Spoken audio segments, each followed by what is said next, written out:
நம்ம சென்னை மெரினாவில் ஜல்லிக்கட்டுக்கு ஆதரவா போராட்டம் பண்ண நம்மளோட மாணவர்கள் மீது தமிழக போலீசார் நேற்று பயங்கரமான தடியடி தாக்குதலில் ஈடுபட்டு இருக்காங்க.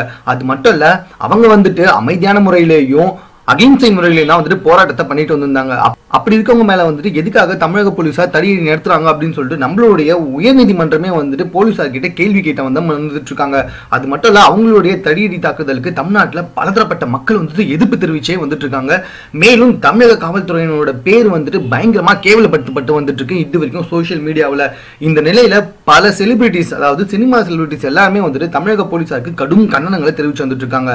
மேலும் சென்னை காவல்துறையின் இணை கமிஷனர் என்ன சொல்லிட்டு வந்துட்டு இருக்காருன்னா, நம்மளுடைய ஜார்ஜ் தமிழக போலீசார் இப்படிப்பட்ட இழிவான செயல்களில் ஈடுபட்டு இருந்தால் அவர்கள் மீது கண்டிப்பாக நடவடிக்கை எடுக்கப்படும் அப்படின்னு சொல்லிட்டு இருக்காரு. என்னடா இழிவான செயல் சொல்லிட்டு இருக்கீங்களா? ஆமாங்க, நேற்று கலவரத்துல ஒரு ஆட்டோவுக்கு ஒரு போலீஸ்காரே தீ வச்ச மாதிரி ஒரு வீடியோ வெளியே வந்திருக்கு.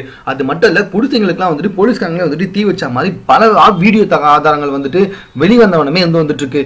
இதுக்கெல்லாம் என்ன ரீசன் சொல்ல போறீங்க அப்படின்ட்டு பலதரப்பட்ட பேர் குமரி வந்துட்டு இருக்காங்க. மேலும் கமலஹாசன் என்ன சொல்லியிருக்காருன்னா, சென்னையில என்னதான் நடந்துட்டு இருக்கு, யாராவது எனக்கு கொஞ்சம் சொல்ல முடியுமா அப்படின்னு சொல்லிட்டு கொஞ்சம் குதிச்சு போய் இது வரைக்கும் ட்விட்டர் பண்ணியிருக்காரு. இது வரைக்கும் அவருடைய ட்விட்டர் பக்கம் கொஞ்சம் குழப்பமாவே பண்ணியிருப்பாரு, இல்ல ஏதாவது கவிதையா சொல்லியிருப்பாரு, இல்ல ஏதாவது இலக்கண நாயத்தோட சொல்லியிருப்பாரு.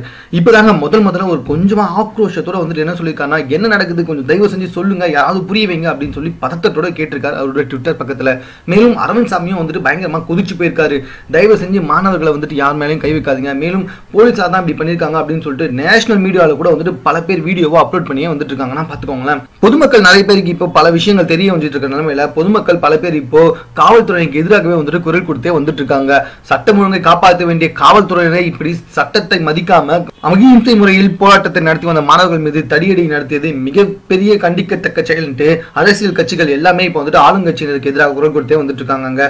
இந்த பிரச்சனை இன்னும் முடியாது, இன்னும் அதிகரிச்சுக்கிட்டே தான் போகும் அப்படின்னு சொல்லிட்டு பலதரப்பட்ட மக்கள் இப்ப சொல்லி வந்துட்டு இருக்க நிலைமையில மாணவர்களும் என்ன சொல்லிட்டு இருக்காங்கன்னா, இது முடிவல்ல, இதுதான் ஆரம்பம் அப்படின்னு சொல்லி வந்துட்டு இருக்காங்கன்னா பாத்துக்கோங்க. மேலும் இது போன்ற செய்திகளை உடனுக்குடன் தெரிந்து கொள்வதற்கு எங்களோட சேனலை சப்ஸ்கிரைப் பண்ணுங்க. இந்த வீடியோ பிடிச்சிருந்தா லைக் பண்ணுங்க, உங்க கமெண்ட்ஸ் எதுவும் வந்தாலும் ஓகே எங்களுக்கு ஷேர் பண்ணுங்க. தேங்க்யூ.